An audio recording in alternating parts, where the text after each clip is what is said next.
রাজধানীতেও শীত জেঁকে বসেছে, কুয়াশার চাদরে ঢাকা থাকছে রাজপথ। আরও জানাতে হাজারীবাগ এলাকা থেকে যুক্ত হচ্ছেন সহকর্মী রিফাত তাসনুভা। রিফাত, আমরা দেখেছি সকাল থেকেই কুয়াশার চাদরেই আসলে একরকম বলা চলে যে ঢাকা।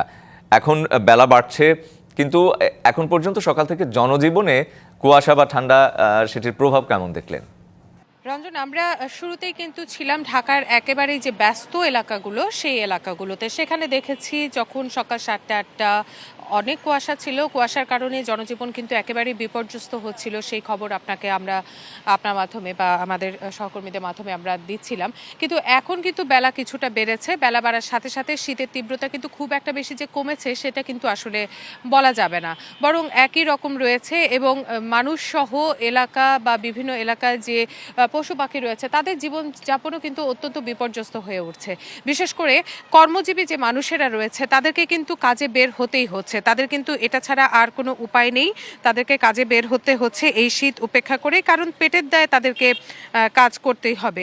এবার একটু বলে রাখি যে নতুন বছরের শুরুতেই কিন্তু হাড় কাঁপানো এই শীতের বার্তাই কিন্তু দিয়েছে আবহাওয়া অধিদপ্তর।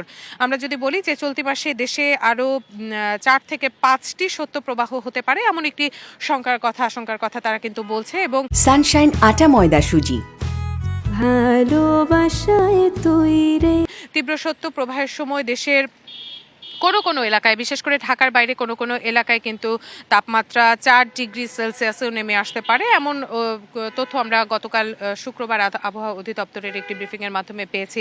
এবং একটি কথা বলে রাখি যে 2 থেকে 3টি মৃদু এবং মাঝারি এই শৈত্যপ্রবাহ বা ভারী যে মাঝারি শৈত্যপ্রবাহ রয়েছে সেই শৈত্যপ্রবাহের কারণে ঢাকারও তাপমাত্রা কিছুটা কমে আসবে এমনটা বলা হচ্ছে। এবং আজকে সকাল থেকে আমরা দেখেছি আসলে ঠান্ডার কারণে যে সমস্যাটা হচ্ছে তার থেকে বেশি হচ্ছে যে বাতাসটা বইছে, সেই বাতাসের কারণে কিন্তু খুব বেশি সমস্যা হচ্ছে মানুষের। বৃদ্ধ এবং শিশু যারা রয়েছে তারা কিন্তু সবচেয়ে বেশি আক্রান্ত হচ্ছে। এবং আগামীকাল থেকে বিভিন্ন জায়গায় দেখা যাবে যে স্কুলগুলো খুলে যাবে। তো স্কুলগুলো খুলে গেলে এখানে কোমলমতি শিশুরা এই ঠান্ডার মধ্যে কিভাবে স্কুলে যাবেন, এবং যদি যান সেক্ষেত্রে তাদের ক্ষেত্রে বিশেষ সতর্কতা অবলম্বন করার কথাও কিন্তু বলছেন ডাক্তাররা।